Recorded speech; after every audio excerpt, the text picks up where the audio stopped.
Hey guys, it's Dr. Jyoti Patel and I'm here at the Fountain Hills Community Garden. We're talking about all things gardening and why you should eat what you grow. So how many of you currently garden? Comment yes.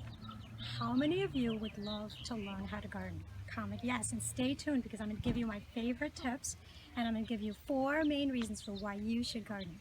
Okay? That includes pesticides, waste, health, nutrition. So, all right, so let's get to it. Number 1, pesticides. The reason why you should garden is because the commercially available fruits and vegetables are loaded with pesticides, organophosphates, Roundup.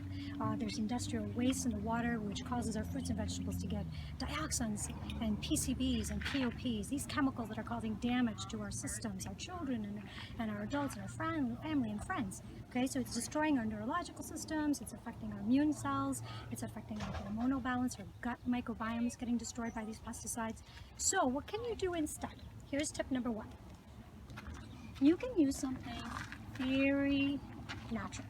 Neem. Neem is derived from plants. It's an oil.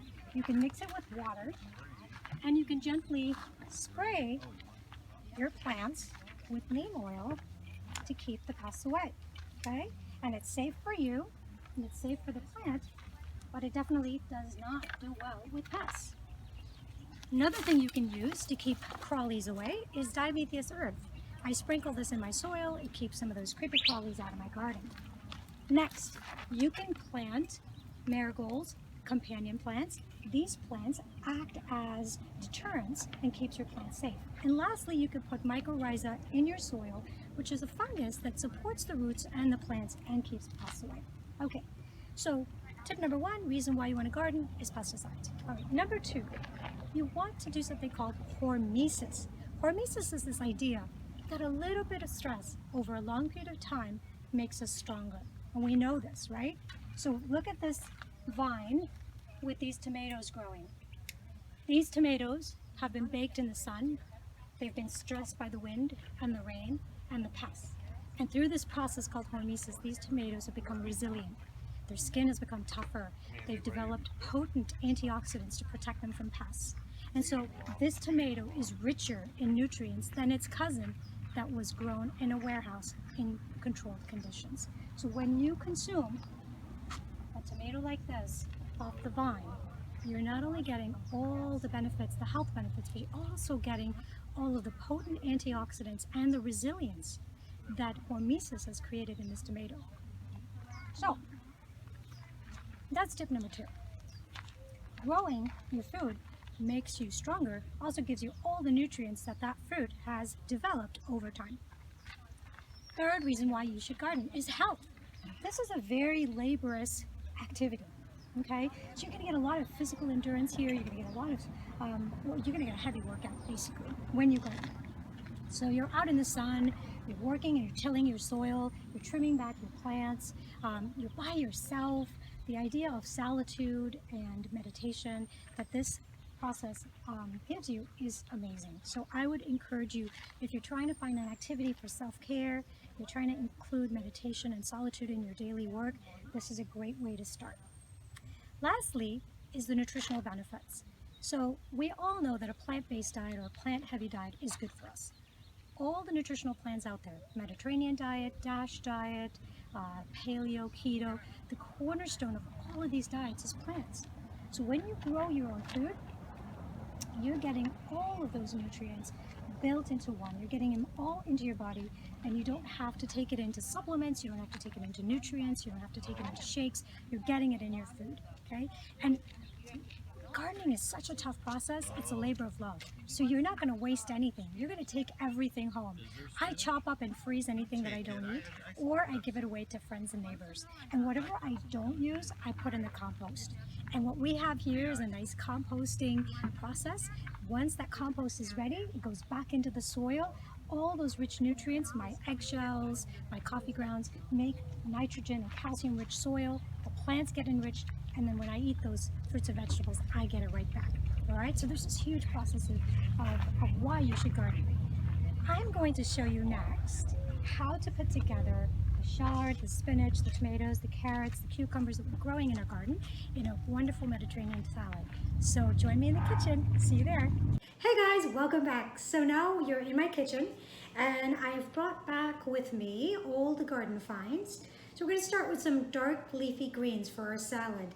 So dark leafy greens like the chard here, this rainbow chard that I have is rich in vitamin K, folate, vitamin A, vitamin C, iron, magnesium, minerals, and you just have to break it up. Some people like to cut up their salad, but again, breaking up the salad is just fine, just like that. I also have some spinach in here. Again, a good source of the same. Dark leafy greens are rich in iron and vitamin A and folate. Good for eye health, good for skin, bones, brain, immune health. You can't go wrong. Helps with blood clotting, everything. Helps with blood production. So know that your dark leafy greens are a must in any salad. All right, so you can chop up as much of this as you want. I also have in here some cilantro and some mint and some basil. Know that these herbs are great heavy metal detoxifiers. So if you add cilantro and parsley into your meal as a garnish, it's excellent. Fresh is always best, but again, if you can't grow it, you can buy it organic from the market. It's really important to buy your greens organic because they tend to be on the dirty dozen list. And that's the 12 most heavily pesticided produce that you can find on the market. So make sure you're buying organic, at least when it comes to your greens. All right, well, I've got plenty of greens here, but I'm gonna make just enough for a salad. Now, I also have some cucumbers. Cucumbers are coming into season, really easy to grow, great source of fiber, great source of fluids, again, minerals, so add that into your salad.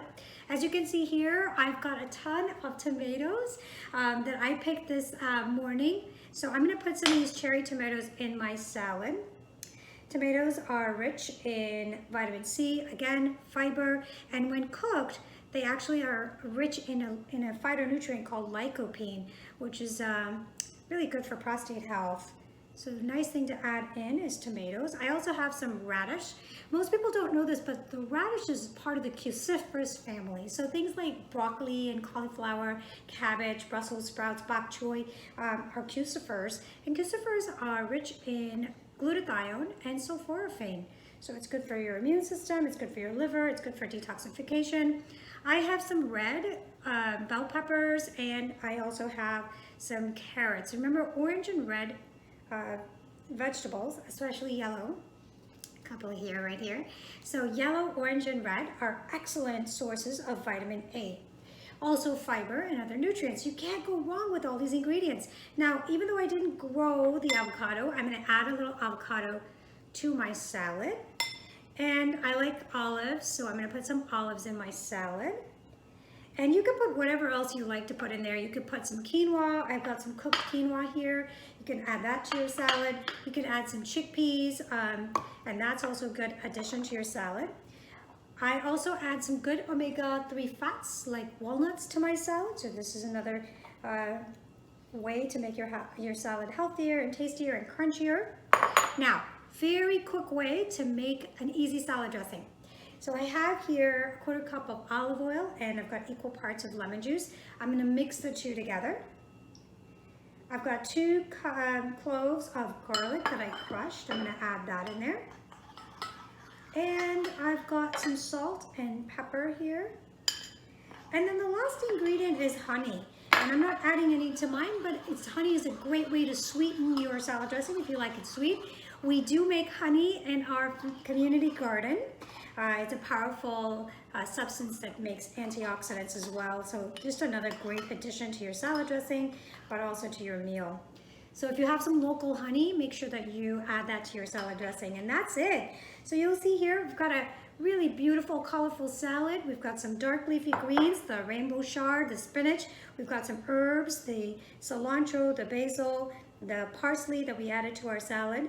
I added some cucumbers, fresh tomatoes, radishes, carrots, and red bell pepper. And then I garnished it with some avocado, olives, some walnuts, and then you can obviously add in the chickpeas and the quinoa if you like, and this wonderful salad dressing that you can have on the side or you can put it in. Remember, garlic is a great food as well. It has powerful immune fighting effects for viruses. So I add garlic into everything, especially raw. All right, so that's it. Great meal for your gut microbiome. Good and full of vitamins, minerals, and potent phytonutrients. So I hope you enjoyed your tour of the garden and that you're excited about gardening and eating what you grow. Thanks for watching. Happy gardening. So let me take you on a tour of the Fountain Hills Community Garden. So here's where we get in. We've got about 2.5 acres of town property, 120 raised organic beds. And these beds were created by the Girl Scouts, and they used recycled styrofoam to make these beds. And so everything harvested from these beds is donated to the food bank by our volunteers. And a shed with a seed table.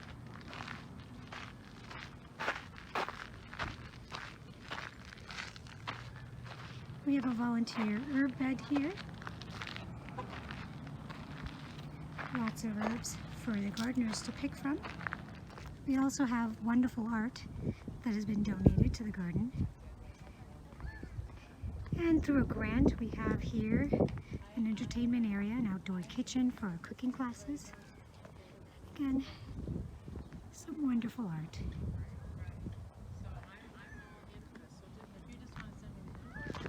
Here we have some wonderful outdoor landscaping by the Eagle Scouts and a wonderful greenhouse that was donated to us by Scottsdale Medical Imaging, as well as some rain catch barrels that allows us here to catch rainwater and recycle it back into the garden. And over here we have our beehive. We have 2 beehives donated by the Rotarians. So we make our own honey here.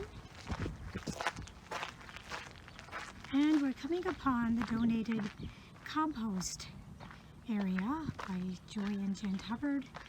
We have 6 compost bins. We start here with the raw material. We add soil and water, and here's the final product. Again, we have one on the other side as well. So we have a very robust volunteers that come in to help us with the compost. We also have donated coffee grounds by Starbucks so that the gardeners can put the nitrogen into their soil. And a bed full of strawberries. And beautiful, wonderful flowers of summer and spring. So thank you for joining me. Hope this garden has inspired you to try gardening on your own, whether it's in your community garden or in your backyard. Thank you.